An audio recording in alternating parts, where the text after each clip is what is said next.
Mobile apps have become integral to everyday life for most of us. In fact, there are millions of Android apps with wide-ranging purposes available for users to download. But, as an aspiring mobile developer, you may be wondering, what are the different components that go into making these Android apps? Let's find out by exploring the anatomy or structure of an Android app. An Android app is made up of 4 major components that serve as the building blocks of any Android app in the market. Each component has its own purpose and unique behavior. These major components are activities, services, broadcast receivers, and content providers. Let's unpack each of these major components in turn. An activity is a class considered an entry point for users that represents a single screen. It is like the window or frame in Kotlin. With the help of activity, you can place all your user interface or UI components or widgets on a single screen. For example, a music player app may have an activity that shows you a list of your favorite songs.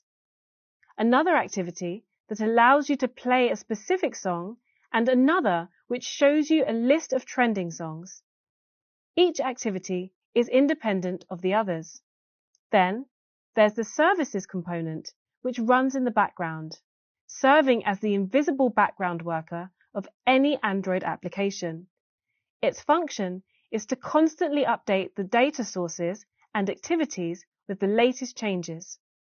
It also performs tasks when users are not active on applications. A good example of a service is chatting with someone whilst listening to music.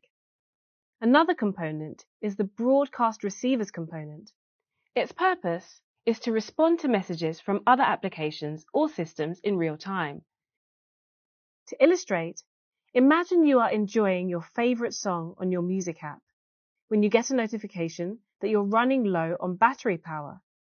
Have you ever wondered how you get notifications like this? Well, broadcast receivers are responsible for such activities. This example is just one of many use cases of this component. Content providers is the last major component and is responsible for sharing data between one or more applications. This kind of operation is based on request. A typical example is a social media app that allows users to share their images online. The app can show you all the images from your gallery with the help of content providers. These Android components are coupled by a configuration file called Android manifest.xml. It is used to specify each component and how they interact with each other. Let's explore this configuration file. In Android Studio, I have the project folder for an example application, as well as its Android manifest file open.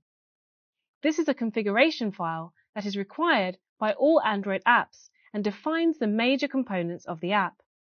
It also contains information about what the app needs in order to run on an Android device.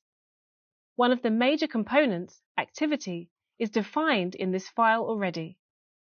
Currently, it has specified details such as name, label, and theme. However, let's further expand the file by defining another major component, such as a receiver. To do this, I'll start by adding a line below the activity block and typing receiver Android:name equals and then .receiver within quotes. I then end with a / and right angle bracket. Next, I can add a services subclass to this receiver by advancing to the next line and adding an indent before typing service Android name equals .service inside of angle brackets.